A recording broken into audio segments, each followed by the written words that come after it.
Começa agora o nosso programa Mente Aberta e hoje vamos falar da importância da pregação no culto cristão. E para tratar desse assunto, nós temos o prazer de receber o reverendo Geraldo Silveira. Reverendo Geraldo é o pastor responsável da Igreja Presbiteriana do bairro Belvedere, aqui em Belo Horizonte. Você não pode perder o programa Mente Aberta, que começa agora.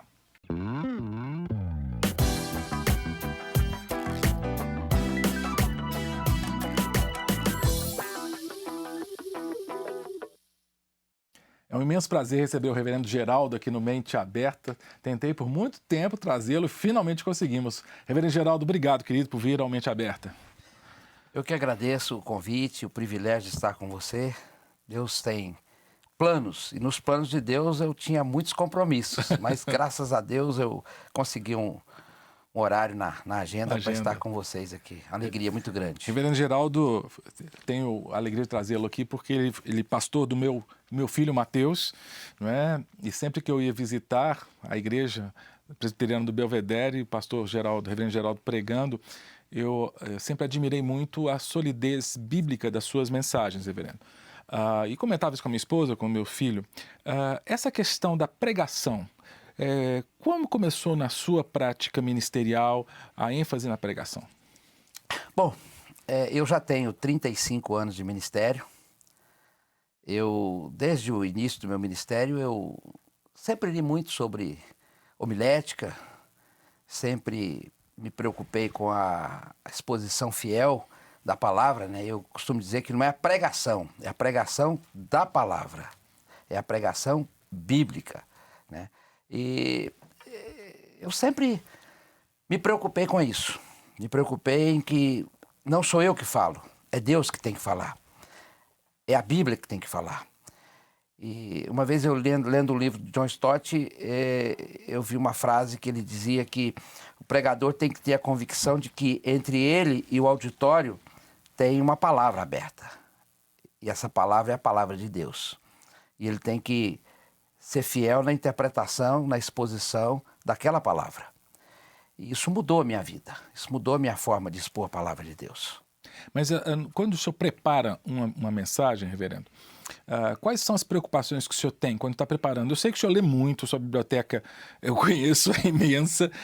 O senhor gasta mais tempo investindo na análise do texto, pensando em ilustrações, pensando no seu público-alvo? Como é que é o processo? Essa é uma pergunta interessante. Sempre as pessoas da minha igreja perguntam: pastor, quanto tempo o senhor gasta preparando o sermão? Eu disse: olha, o sermão é fruto de uma vida, é fruto de leitura.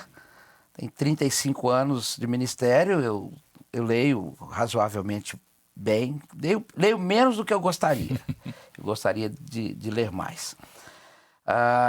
Mas eu creio que a análise de um texto bíblico, ele começa pelo interesse do próprio pregador em estudar o texto, em compreender o texto, em fazer com que o texto faça sentido para a sua vida, para que depois ele possa, então, trabalhar o texto para expor aquele texto.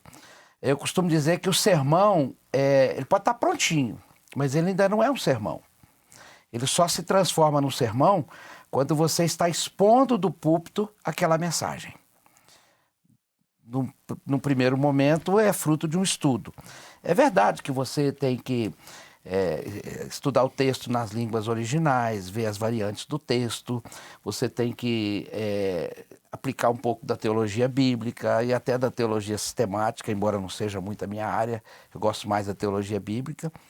E aí depois que você compreende as verdades que estão no texto, você procurar aplicar aquela verdade à realidade da sua igreja. Porque eu creio que cada púlpito tem uma realidade. Então você tem que tentar compreender a realidade do contexto que você está vivendo. Uhum. No caso, o senhor entende que o senhor considera mais difícil montar o sermão, montar a mensagem, ou entregá-la, ou pregar? Eu acho que as duas coisas são difíceis. Você pode elaborar um sermão, eu costumo também dizer o seguinte, que existe o pregador e o orador. Uma coisa é o orador, Você pode elaborar uma obra de oratória, mas o pregador, ele depende da unção do Espírito. Humanamente falando, eu posso pegar um texto e posso trabalhar aquele texto com todas as leis da homilética, da hermenêutica, e o texto ficar perfeito. Mas se a unção do Espírito Santo não estiver presente na hora da exposição, todo aquele trabalho, todas aquelas horas de estudo não resolveram nada. É verdade. Mas é interessante ouvir isso de um pastor presbiteriano, porque muitos, quando ouvem falar da igreja presbiteriana e dos pastores presbiterianos, eles pensam o seguinte: um pastor presbiteriano, essa palavra unção não está no vocabulário, né? Ele prepara um sermão muito acadêmico, mas coloca o Espírito Santo de lado, porque aí... Como é que é isso? Olha, essa na realidade é uma compreensão errada que se tem acerca da igreja presbiteriana. Talvez uma das igrejas que mais enfatizem a ação do Espírito Santo seja a igreja presbiteriana. Não na forma de manifestações sobrenaturais, mas todo pastor presbiteriano aprende já no próprio seminário a depender do Espírito Santo na hora do preparo, na hora da exposição, na hora de entregar a mensagem. Porque sem o Espírito Santo, é o que eu disse, é apenas uma obra de oratória. E orador você tem uns montes. Fazer um discurso. Fazer um discurso é fácil. Você pode começar agora a fazer um discurso. Agora, são 35 anos de ministério. Qual foi a evolução sua, reverendo? Pensando do Geraldo Silveira, seminarista, que tipo de sermão era? Manteve, mudou? Não. É verdade que quando eu estudei, eu entrei no seminário em 1981, a homilética ela era muito restrita a, vamos dizer assim, a um livro só que se tinha no Brasil. Todos os seminários presbiterianos, batistas, assembleianos usavam a obra de Blackwood, que era o clássico da pregação.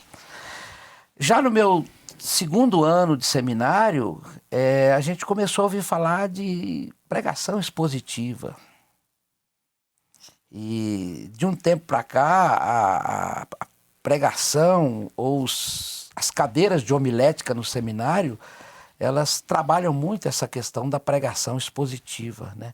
Não que a escola de homilética antiga não expunha o texto, expunha.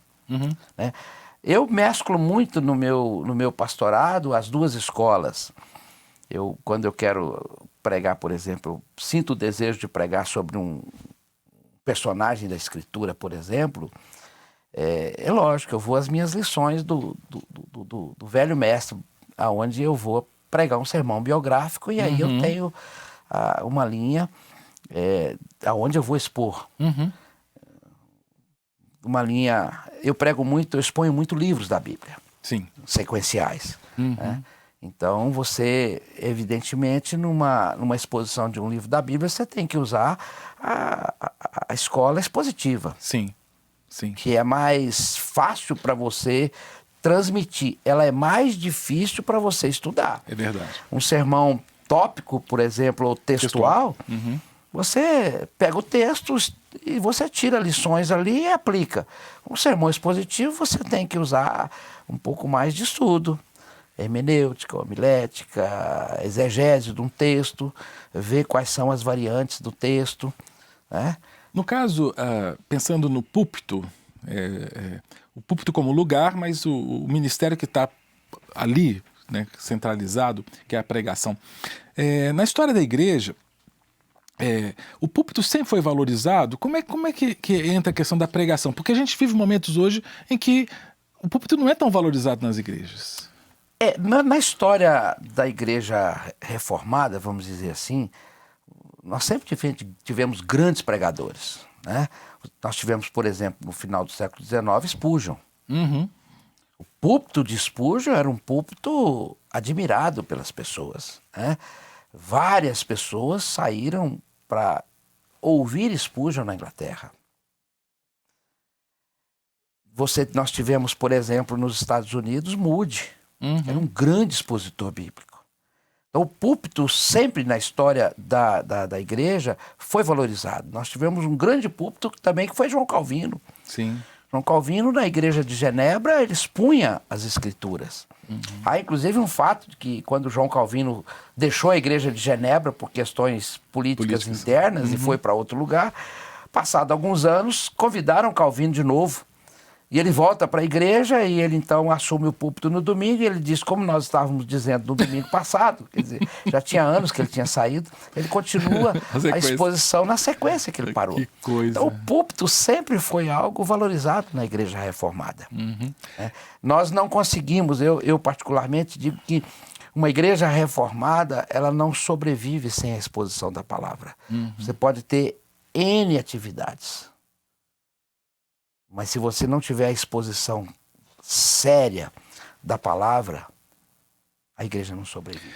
Será que hoje, na igreja do século XXI, não está ocorrendo um esvaziamento da importância desse púlpito? Eventos como a questão da música, de outras atividades durante o culto, isso reduz o tempo de púlpito? Sim, eu creio nisso. Eu vejo da seguinte forma, o sucesso de uma igreja hoje, infelizmente, ele é medido pela quantidade de pessoas que frequentam o culto. Por isso a necessidade de você ter atrações ou você ter algo que chame o pessoal para a igreja. Então você tendo uma equipe de louvor brilhante, com músicos profissionais ou com músicos que tenham uma harmonia entre eles. Você tendo um dirigente de louvor que saiba conduzir a música na igreja, já é um grande motivo para você atrair pessoas. E mesmo a terceirização do púlpito. Como assim? Muitas igrejas hoje vivem na dependência de pregadores ilustres. Sim. De eventos. Eu quero segurar isso aí, porque eu vou colocar o senhor na saia justa, mas eu vou pegar 2 pregadores ilustres presbiterianos que têm feito muito sucesso, né, e perguntar qual a razão do sucesso desses homens. Né? Mas eu vou deixar em suspenso quem são esses homens e a resposta do reverendo Geraldo, que vai ser dada depois do intervalo. Nós vamos para um breve intervalo e voltamos já já com o programa Mente Aberta.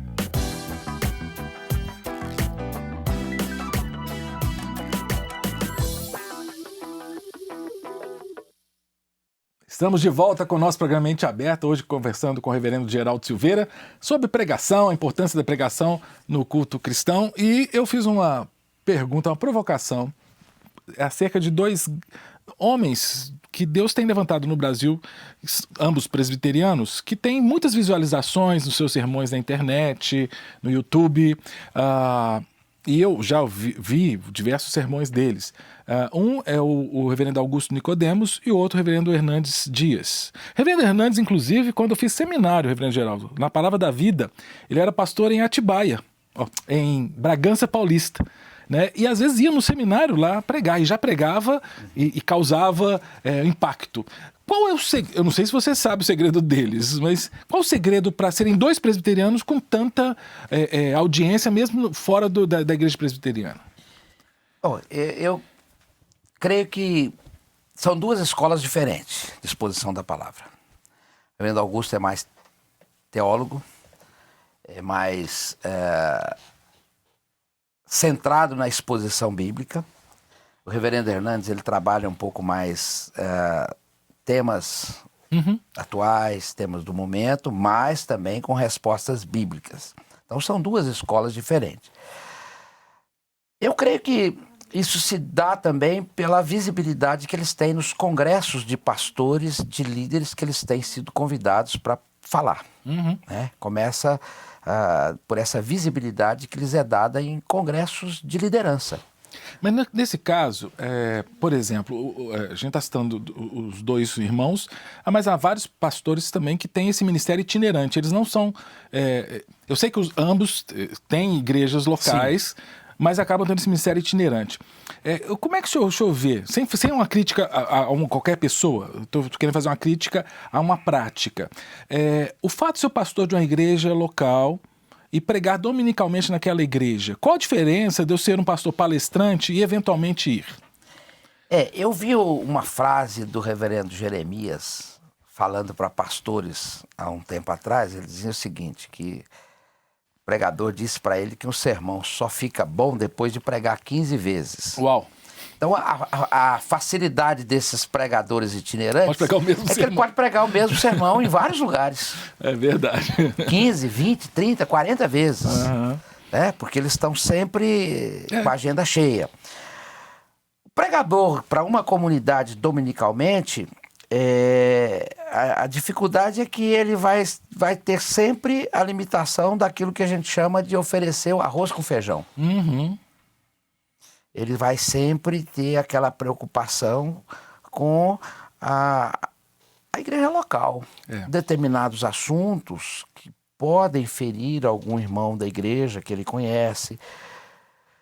Até porque o gabinete cheio durante a semana de pessoas com problemas, com dificuldades, e ele não pode, ele tem que ter cuidado para não expor esses problemas no púlpito. Isso. Agora, quando ele vai para uma comunidade que não conhece a comunidade dele, ele pode citar alguns exemplos. Sem problema nenhum. E o pastor local não. O pastor local ele tem que ter cuidado com os exemplos que ele dá na mensagem, com as aplicações que ele faz. Ele corre o risco, às vezes, de fazer uma aplicação ou de citar alguma coisa que, às vezes, até ele não concorda e alguém da igreja ficar chateado e dizer, pastor, não volto mais nessa igreja porque o senhor expôs um problema pessoal. E, às vezes, nem era, ele nem sabia daquele problema pessoal. Então, eu creio que o pastor que prega dominicalmente na sua comunidade, e eu faço questão de dominicalmente estar expondo a palavra, ele tem certas limitações e dificuldades até impostas pela própria agenda desses pregadores itinerantes. Não entendi. A dificuldade porque, em comparação com esses pregadores itinerantes, né? Ele não pode repetir o mesmo sermão 2, 3, 4 vezes. Ele pode até repetir o sermão daqui 1 ano, 2 anos, se aquele tema se aplica à realidade que ele está vivendo. Agora, como é feita a seleção da mensagem? Porque o senhor falou de pregação expositiva. Há alguns que interpretam a modalidade de pregação expositiva no sentido de expor um livro todo das Escrituras ao longo de domingos. Outros entendem que expositiva pode ser num domingo só eu fazer a exposição de um texto maior. Como é que o senhor entende? As duas formas são aplicáveis. Eu particularmente, eu mesclo sempre a exposição de um livro, porque para também não ficar cansativo, né? Você pega, por exemplo, um livro de Romanos, você não tem condições de expô-lo em 12 domingos. Tem uns capítulos ali porque você tem perícopes maiores e menores. Exato. Então a preocupação da exposição bíblica é sempre dentro daquelas perícopes ou daqueles parágrafos. Então você que gasta, não correspondem a capítulos. Você gasta aí talvez 6 meses para expor um livro como Romanos, por exemplo. Mas para que não fique cansativo, eu sempre, a cada 3, 4 domingos, eu pego um salmo, por exemplo, faço uma exposição de um salmo, ou pego um texto do Antigo Testamento. Até que ponto festas, por exemplo, dia 12 de junho, dia dos namorados, até que ponto isso pode influenciar no sentido, ou dia das mães, ou dia dos pais, para que a mensagem seja voltada? O senhor costuma fazer isso ou não? Não, razoavelmente é aceitável certas coisas. Por exemplo, no dia das mães, a minha preocupação sempre é dia das mães e dia dos pais. Sim. Sempre no Dia das Mães você expõe um texto de uma mulher que teve uma família segundo o projeto de Deus, como por exemplo Ana, como por exemplo a mãe de Timóteo, né? Lloyd, que não se fala muito dela, mas Paulo elogia a educação que Timóteo teve, da mãe e da avó. Então você pode expor esses personagens através da vida do filho. Por exemplo, não se fala da mãe do filho pródigo. É verdade. Mas você pode fazer uma exposição sobre a mãe do filho pródigo. Né? Então, são questões que você pode utilizar, são temas que você pode utilizar. Mas, via de regra, essas questões, esses outros dias, dia do namorado, dia da sogra, dia da... Para mim, são dias normais. Agora, na questão da pregação, existem... a gente tem aquela divisão clássica, né? Sermões tópicos, textuais, expositivos, mas existem outras classificações de sermões, por exemplo, evangelísticos, de sermões com outras ênfases. O senhor entende que o púlpito, a pregação, ela deve se prestar ao ensino ou cabe uma pregação evangelística? Como é que o senhor entende? Não, eu entendo que toda exposição bíblica ela é evangelística. Não tem como você pregar um texto da Escritura Sagrada sem voltar para Jesus. Mesmo no Antigo Testamento.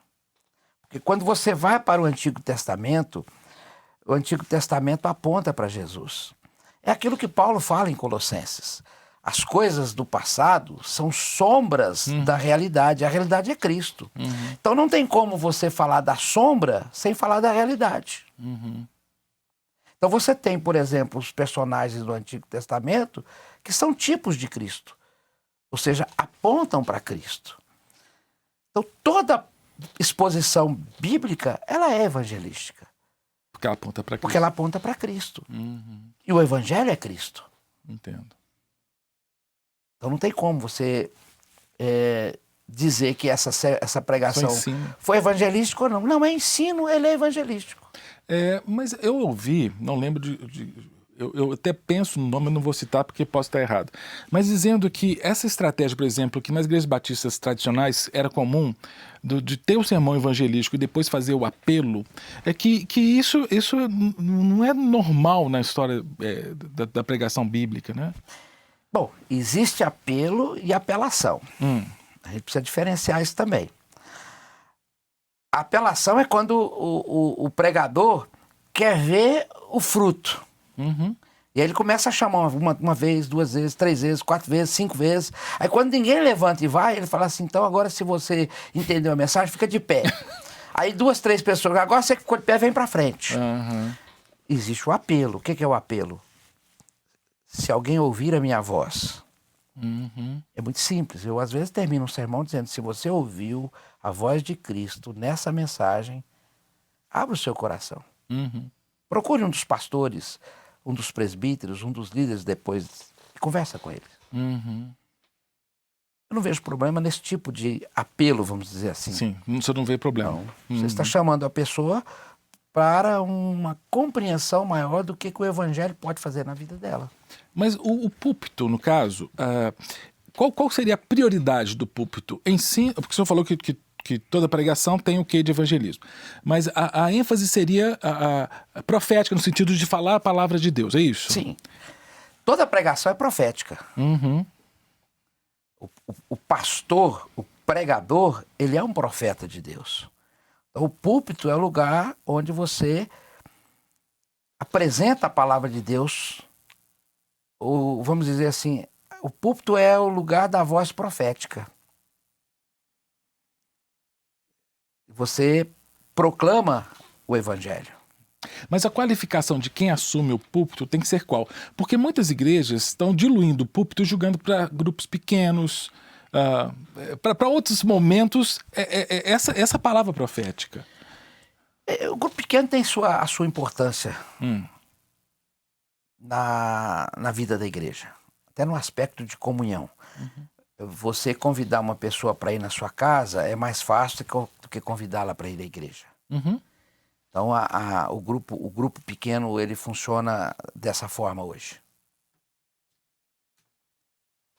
Mas você não pode tirar o lugar da pregação, da exposição da palavra, da vida da igreja.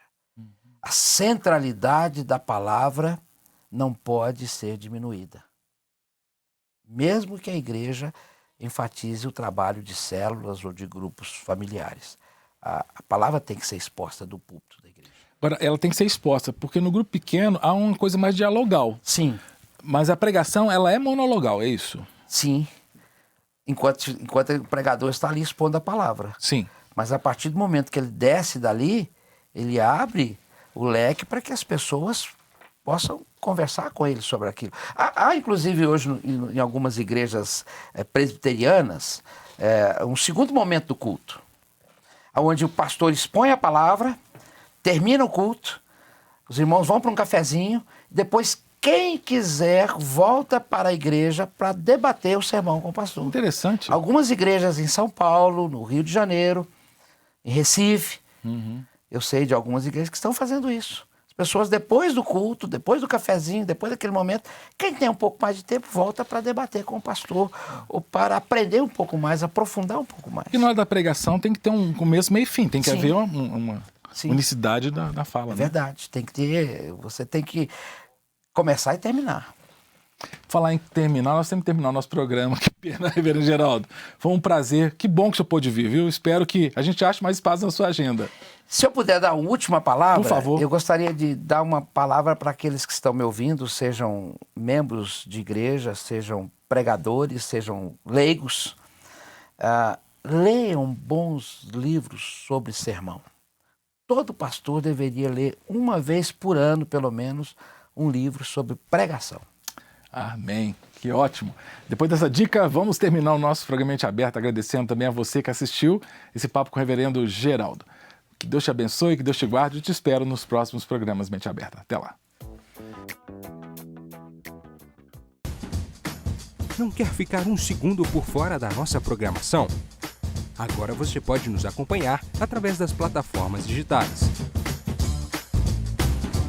Não perca tempo. Acesse, curta e siga-nos. Fique por dentro de tudo o que acontece por aqui. Rede Super, inspirando você.